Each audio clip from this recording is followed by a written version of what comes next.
निलदईपाड्याच्या जंगलात अवैधरित्या सागच्या दांड्या तस्करीसाठी साठवून लपवून ठेवलेल्या होत्या।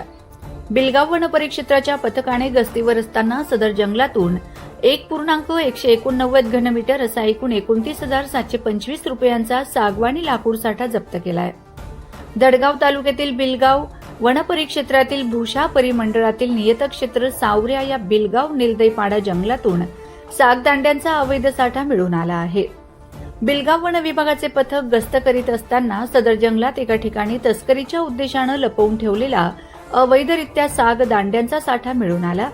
त्यात 1.147 घनमीटरचे 44 साग दांड्या 28,675 रुपयांच्या व 1,050 रुपयांचे 42 घनमीटर साग चौपाटचे 1 नग असे एकूण 1.189 घनमीटर असलेला 29,725 रुपये किमतीचा अवैध साग दांड्यांचा साठा मिळून आलाय।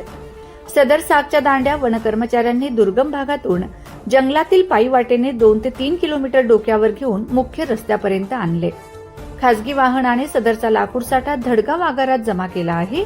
याबाबत भूषाचे वनपाल भरतसिंग परदेशी यांनी दिलेल्या फिर्यादीवरून गुन्हा दाखल करण्यात आला आहे।